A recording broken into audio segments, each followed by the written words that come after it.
టాలీవుడ్ ను కుదిపేస్తున్న డ్రగ్స్ వ్యవహారంలో తన కుమారుడికి సంబంధం లేదని మాస్ మహారాజా స్టార్ హీరో రవితేజ తల్లి రాజ్యలక్ష్మి ఈ రోజు ప్రత్యేకంగా ఒక ప్రముఖ టీవీ ఛానల్ కి ఇచ్చిన ఇంటర్వ్యూలో తెలిపారు. ఈ సందర్భంగా ఆమె మాట్లాడుతూ మాదక ద్రవ్యాల కేసులో రవితేజ పేరు బయటకు రావడం తనకు బాధ కలిగించిందన్నారు. చిన్నప్పటి నుండి రవికి ఎలాంటి దురలవాట్లు లేవని ఆమె చెప్పుకుంటూ వచ్చారు.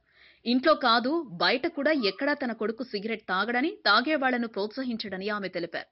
రవికి డ్రగ్స్ అలవాటు ఉందనడం అవాస్తవమని, కావాలని కొంతమంది ఈ కేసులో అతన్ని ఇరికిస్తున్నారని ఆమె సంచలన వ్యాఖ్యలు చేశారు.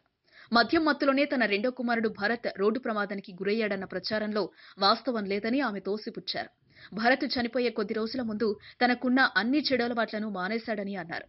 భరత్ బిగ్ బాస్ షోకు కూడా ఎంపికయ్యాడని తెలిపారు. అయితే ఎప్పటి నుండో వస్తున్న కుటుంబ ఆచారం ప్రకారమే భరత్ అంత్యక్రియలకు హాజరు కాలేదన్నారు. అయితే కొందరు మాత్రం రవితేజ తల్లి చేసిన కామెంట్స్ గురించి మరోలా అంటున్నారు.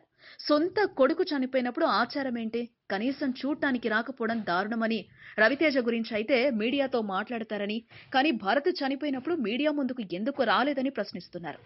ఏ తల్లికైనా ఎంతమంది కొడుకులున్నా అందరూ ఒక్కటే అని, రవితేజ విషయంలో ఒకలా, భరత్ విషయంలో ఇంకోలా చేయడం ఏంటని ప్రశ్నిస్తున్నారు. అది సంగతి. ఈ వీడియోపై మీ విలువైన కామెంట్స్ ని మాతో షేర్ చేసుకోండి. అండ్ ఇంకో విషయం, సబ్స్క్రైబ్ చేయడం మర్చిపోకండి.